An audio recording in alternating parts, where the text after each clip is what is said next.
आप देख रहे हैं आजाद बोल इंडिया का हेडलाइंस शो। आज है 20 जनवरी 2026। मैं हूं आदिल खान आजाद। दुनिया के सबसे बड़े अखबारों और पोर्टल से चुनी गई कुछ बड़ी खबरों को आपके सामने रखेंगे जिन्होंने आज सुर्खियां बटोरी। इस शो में आज आप देखेंगे गजा का रफा बॉर्डर बंद रखने का ऐलान। इसराइल ने डोनाल्ड ट्रंप को दे दिया खुला चैलेंज। इसराइली मिनिस्टर स्मोट्रिच ने गजा को बताया अपनी बपौती, ट्रंप की बेइज्जती, कहा अब आप दूर रहो।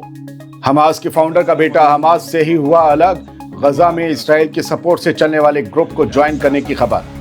ईरान के IRGC का बड़ा दावा, अमेरिकी ज़ायनी नेटवर्क को तबाह करने की खबर। तुर्की की सड़कों पर ईरान के हक में उतरे लोग, उधर तुर्क हुकूमत ने पहलवी के सपोर्टर्स को दिया झटका। तुर्की के सदर एर्दोगान ने लगाई मुस्लिम यूनिटी की पुकार, पूरी उम्मत के लिए दिया शानदार पैगाम। जल उठा चिली, 19 लोगों की मौत, हर तरफ तबाही के मंजर। और डोनाल्ड ट्रंप ने नया फोटो लगाया, ग्रीनलैंड को US टेरिटरी दिखाया, यूरोप में हलचल तेज। शुरुआत करते हैं इस शो की। जितनी थी हेडलाइंस उससे कहीं ज्यादा होंगी खबरें और अहम खबरें। इसराइल की नजर में अब डोनाल्ड ट्रंप के फैसलों की कोई इज्जत नहीं रह गई है और इसका सबसे बड़ा सबूत भी सामने आ गया है।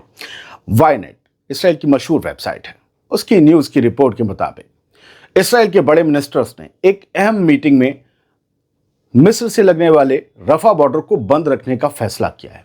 यह फैसला सीधे तौर पर अमेरिका और डोनाल्ड ट्रंप की उन मांगों को ठुकराना है जिसमें उन्होंने गजा जंग खत्म करने के अपने 20 पॉइंट वाले प्लान के तहत इस रास्ते को खोलने की मांग की थी।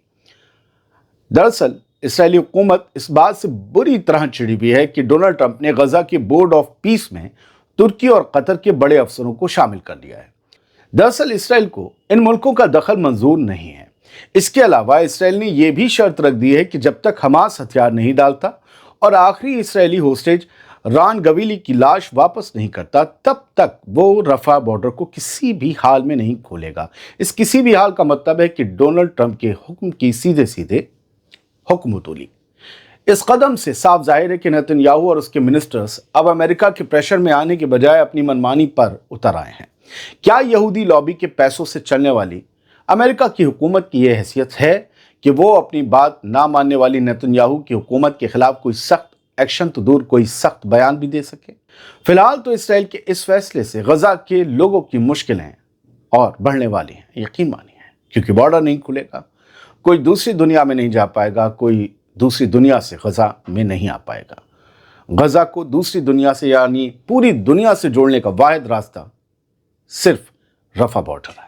अब दूसरी खबर सुनिए कि इसराइल और इसराइली मिनिस्टर्स कैसे डोनाल्ड ट्रंप की इज्जत को पलीता लगा रहे हैं। इसराइल का इंतहा पसंद कट्टरपंथी मिनिस्टर स्मोट्रिच, उसने गजा को अपनी बपौती समझ रखा है और उसने खुलेआम डोनाल्ड ट्रंप को भी ठेंगा दिखा दिया है। बेजलेल स्मोट्रिच ने साफ साफ कहा है कि मदद के लिए ट्रंप का शुक्रिया, थैंक यू ट्रंप, लेकिन अब गजा पर इसराइल को अपना कंट्रोल करना होगा। उसने ट्रंप के गजा पीस प्लान को बेकार बताते हुए उसे रद्द करने की मांग की। स्मोट्रिच का कहना है कि गजा हमारा है और वहां क्या होगा इसका असर किसी और से ज्यादा हम पर पड़ेगा। जो 70 साल पहले सेटलर्स बाहर से आए वो गजा को अपनी जागीर बता रहे हैं। इस स्मोट्रिच ने जोर देकर कहा है कि इसराइल को गजा में अपनी फौजी हुकूमत यानी मिलिट्री रूल थोप देना चाहिए। दोस्तों, इस बयान से साफ हो गया है कि इसराइली हुकूमत के ये कट्टरपंथी, ये इंतहा पसंद मिनिस्टर्स अब किसी की भी बात सुनने को तैयार नहीं है और ट्रंप के प्लान को पूरी तरह दरकिनार करके गजा पर अपना कब्जा जमाना चाहते हैं।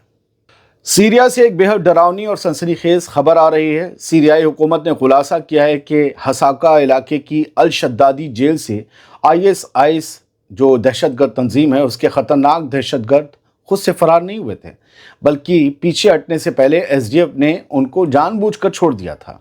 सीरिया की इंटीरियर मिनिस्ट्री ने भी इसके लिए कुर्दों के ग्रुप SDF को ही जिम्मेदार ठहराया है। हमने सुबह इस मुतालिक आपको खबर दिखाई थी। फिलहाल ताज़ा अपडेट यह है इस मामले में कि सीरिया के सरकारी बयान के मुताबिक जेल से करीब 120 दहशतगर्दों को रिहा किया गया था SDF की तरफ से, जिनमें से सीरियाई फौज और स्पेशल यूनिट्स ने छापेमारी करके 81 दहशतगर्दों को दोबारा पकड़ लिया गुद्दी से, लेकिन बाकी की तलाश अब भी जारी है। हालांकि इस मामले में एक और चौंकाने वाला दावा यह किया जा रहा है कि फरार होने वाले दहशतगर्दों की तादाद महज 120 नहीं बल्कि 1500 के करीब थी। इस खबर ने पूरे इलाके में दहशत फैला दी है, क्योंकि इतनी बड़ी तादाद में ट्रेंड दहशतगर्दों का बाहर आना बड़े खतरे की घंटी है। सीरियाई फौज फिलहाल पूरे शहर और आसपास के इलाकों में बड़ा सर्च ऑपरेशन चला रही है ताकि बचे हुए दहशतगर्दों को पकड़ा जा सके। इस हरकत ने एक बार फिर साबित कर दिया है कि सीरिया में अभी भी बड़ी साजिशें रची जा रही हैं। अब एक खबर गजा से। हमास के अंदरूनी खेमे से भी एक ऐसी खबर आ रही है जिसने सबको चौंका दिया है। गजा के अंदर ही हमास के खिलाफ मोर्चा खोलने वाली पॉपुलर फोर्सेस के लीडर हुसाम अल अस्तर ने दावा किया है कि हमास के एक पुराने और अहम खानदान के वारिस हमजा मेहरा ने हमास का साथ छोड़ दिया है। बड़ी बात यह है कि हमजा मेहरा हमास के एक फाउंडर मेंबर का बेटा है और ख़ुद भी जबालिया बटालियन जो हमास के अल-क़स्साम ब्रिगेड की है उसमें एक फाइटर रह चुका है। इस वीडियो में हमजा को हमास के दुश्मन और इसराइल के दोस्त, इसराइल से जो फंडिंग पे चलने वाले ग्रुप हैं, उसका लीडर हुसाम अल अस्तर उसके साथ बैठे हुए दिखाया जा रहा है। मेहरा को दावा किया गया है कि हमजा ने न सिर्फ हमास को छोड़ा है बल्कि अपने बाकी साथियों से भी अपील की है कि वो भी उसकी तरह हमास से किनारा कर लें और इन लोगों के साथ जुड़ जाएं। हालांकि इस मामले में एक नया मोड़ तब आया जब मेहरा के घर वालों ने इन तमाम दावों को गलत बताते हुए कहा कि हमजा कभी हमास का हिस्सा था ही नहीं और उन्होंने उसके अस्तर के साथ जुड़ने के कदम की सख्त मजम्मत की है। खबर ईरान से। ईरान ने दावा किया है कि उसने अमेरिकी ज़ायनी नेटवर्क को तबाह कर दिया है। ईरान के इस्लामी रेवोल्यूशनरी गार्ड्स कॉर्प्स यानी IRGC ने एक बहुत ही बड़ी कामयाबी का दावा करते हुए मुल्क के नॉर्थ ईस्ट हिस्से में 2 खतरनाक टेररिस्ट नेटवर्क्स को पूरी तरीके से तबाह कर दिया है। मंगल को जारी एक बयान में बताया गया कि ये नेटवर्क MKO और मोनार्किस्ट ग्रुप से जुड़े हुए थे जिन्हें विदेशी ताकतों का पूरा सपोर्ट हासिल था। IRGC का कहना है कि उनकी इंटेलिजेंस टीम ने एक जोरदार कार्रवाई करते हुए एक अमेरिकी ज़ायनी नेटवर्क की कमर तोड़ दी है। जी, इसे अमेरिकी और ज़ायनी यानी इसराइली नेटवर्क बताया गया है। इस ऑपरेशन के दौरान 5 लोगों को गिरफ्तार किया गया जो MKO से जुड़े हुए थे, जबकि एक हथियारबंद टीम के 3 मेंबर भी पकड़े गए हैं जो रजा पहलवी के सपोर्ट वाले किसी ग्रुप के लिए काम कर रहे थे, बताया गया। ईरान का साफ कहना है कि ये लोग हालिया दंगों की आड़ में मुल्क के अंदर बड़ी तबाही मचाने की फिराक में थे, लेकिन वक्त रहते इस साजिश को नाकाम कर दिया गया। तुर्की से एक बड़ी खबर है। वहां की सड़कों पर ईरान के हक में और अमेरिका के खिलाफ बड़ी रैलियां निकाली गई। इस्तांबुल में ईरानी सफारत खाने यानी काउंसलेट के बाहर हजारों लोग जमा हुए। उन्होंने अमेरिका और इसराइल की धमकियों के खिलाफ ईरान के साथ यकजहती यानी एकजुटता जाहिर की। इन प्रोटेस्ट में अमेरिका की दखल अंदाजी की सख्त मजम्मत की गई और अमेरिका मुर्दाबाद के नारे लगाए गए। दिलचस्प बात यह है कि तुर्की की सरकार ने इस मामले में ईरान के निज़ाम का पूरा साथ दिया। तुर्की के अफसरों ने उन ईरानी मुखालिफों और शाही खानदान के सपोर्टर्स को सफारत खाने के सामने प्रोटेस्ट करने से साफ मना कर दिया जो ईरान की हुकूमत के खिलाफ नारेबाजी करना चाहते थे, लेकिन जो सपोर्ट में करना चाहते थे उन्हें इजाज़त दी। तुर्की ने साफ कर दिया कि वो अपने मुल्क में किसी भी ऐसी हरकत की इजाज़त नहीं देगा जिससे ईरान की साख को नुकसान पहुंचे या इलाके में बदअमनी फैले।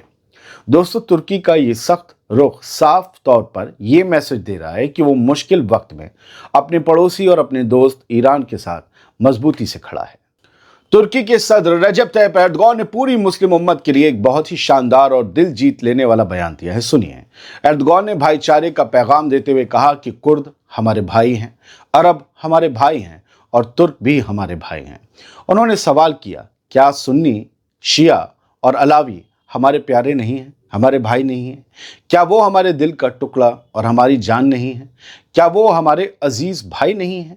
एर्दोगान ने बड़े ही जज्बाती अंदाज में पूछा कि आखिर ये नफरत, ये गुस्सा, ये लालच और एक दूसरे के लिए इतनी कड़वाहट क्यों है? एर्दोगान ने जोर देकर कहा कि जब हम अपने तमाम मसले भाईचारे और पड़ोसी होने के नाते प्यार से सुलझा सकते हैं तो फिर आपस में लड़ने की क्या ज़रूरत है?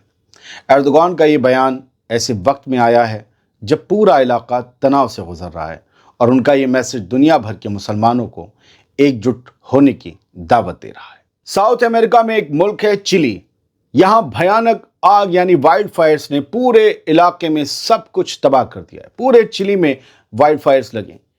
चिली के जंगलों में लगी इस आग में अब तक कम से कम 19 लोगों की जान चली गई है और हजारों एकड़ जमीन जलकर राख हो चुकी है। हालात इतने खराब हैं कि चिली के प्रेसिडेंट गैब्रियल बोरिक ने मुल्क के कुछ हिस्सों में इमरजेंसी का ऐलान कर दिया है। इस आग ने महज चंद घंटों में सैकड़ों घरों को जलाकर खाक कर दिया और करीब 50,000 से ज्यादा लोगों को अपना घर बार छोड़कर भागने पर मजबूर होना पड़ा। चश्मदीदों का कहना है कि आग इतनी तेजी से फैली कि लोगों को संभलने का मौका तक नहीं मिला। अब चिली के कई हिस्सों में हर तरफ जली हुई गाड़ियां और मलबे के ढेर नजर आ रहे हैं।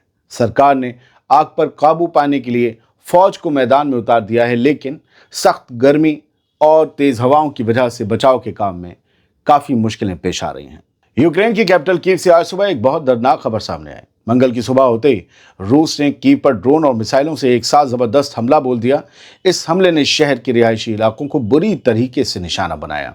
यूक्रेनी अफसरों के मुताबिक इस हमले की वजह से हजारों अपार्टमेंट और इमारतों की बिजली और हीटिंग सप्लाई पूरी तरह से कट गई। सबसे बड़ी फिक्र की बात यह है कि इस वक्त कीव में कड़ाके की ठंड पड़ रही है और टेम्परेचर 0 से भी नीचे है। बिना हीटिंग के हजारों लोग अपने ही घरों में जमने को मजबूर हैं। रूस के इस कंबाइंड अटैक ने शहर के पावर ग्रिड को भारी नुकसान पहुंचाया है। यूक्रेन की बचाव टीमें मलबे और बर्फीली ठंड के बीच बिजली बहाल करने की कोशिशों में जुटी हैं, लेकिन नुकसान इतना बड़ा है कि इसमें वक्त लग सकता है। डोनाल्ड ट्रंप ने एक बार फिर अपनी social media site truth social पर एक ऐसी तस्वीर शेयर करके तहलका मचा दिया है जिससे साफ जाहिर हो रहा है कि उनकी नज़र अब पूरी तरह से ग्रीनलैंड पर है।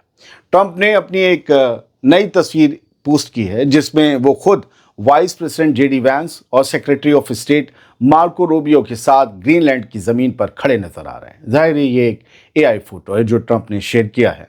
तस्वीर में ट्रंप के हाथ में अमेरिका का झंडा है और उनके पास ही एक बोर्ड लगा हुआ है जिस पर साफ लिखा है ग्रीनलैंड यूएस टेरिटरी एस्टैब्लिश 2026। यानी उन्होंने इस तस्वीर में इसी साल ग्रीनलैंड को अमेरिका का हिस्सा डिक्लेयर करने का इरादा जाहिर कर दिया है। ये पोस्ट ऐसे वक्त में आई है जब ट्रंप ग्रीनलैंड को हासिल करने के लिए यूरोपीय मुल्कों और डेनमार्क पर लगातार प्रेशर बना रहे हैं। ट्रंप का दावा है कि अमेरिका की हिफाजत यानी नेशनल सिक्योरिटी के लिए ग्रीनलैंड का उनके कंट्रोल में होना बहुत ज़रूरी है। उन्होंने यहां तक कह दिया है कि अगर डेनमार्क इसे नहीं बेचता तो वो यूरोपीय मुल्कों पर भारी टैक्स लगा देंगे। उधर डेनमार्क और ग्रीनलैंड के लोग पहले ही साफ कह चुके हैं कि ग्रीनलैंड बिकाऊ नहीं है।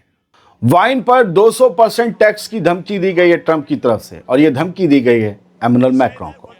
अमेरिकी सदर डोनाल्ड ट्रंप ने फ्रांस के प्रेसिडेंट एमैनुअल मैक्रों को एक सीधी और खुली धमकी देते हुए ये कहा है कि अब भारी टैरिफ के लिए तैयार रहो। जब ट्रंप से पूछा गया कि मैक्रों उनके पीस बोर्ड में शामिल होने से मना कर रहे हैं तो ट्रंप ने बड़े ही तल्ख अंदाज में कहा वैसे भी उन्हें कोई नहीं चाहता क्योंकि वो बहुत जल्द अपने ऑफिस से बाहर होने वाले हैं क्योंकि मैक्रों इलेक्शन हार चुके हैं। ट्रंप ने आगे कहा कि अगर मैक्रों का रवैया इसी तरह होस्टाइल यानी दुश्मनी भरा रहा तो वो फ्रांस की मशहूर वाइन और शैंपेन पर 200% का भारी टैरिफ ठोक देंगे। ट्रंप का दावा है कि इतना बड़ा टैक्स लगने के बाद मैक्रों खुद ब खुद इस बोर्ड का हिस्सा बनने के लिए तैयार हो जाएंगे। दोस्तों, अब तो ये क्लियर हो चुका है कि ट्रंप एक ऐसे शख्स हैं जो अपनी धमकियों के जरिए सिर्फ अपने दुश्मनों पर ही दबाव नहीं डालते बल्कि वो अपने दोस्तों को भी प्रेशर में लेने से बाज नहीं आते, किसी को नहीं बख्शते। ऐसा कोई सगा नहीं जिसे ट्रंप का एक ही मकसद है कि हर कोई उनके हुक्म की ताबेदारी करे। ऐसी सोच वाले कहाँ हैं, कौन उन्हें चाहता है मुझे नहीं पता। आज कहाँ हैं जो पहले हुआ करते थे। बहुत बहुत शुक्रिया। सलामत रहिए, खुश रहिए।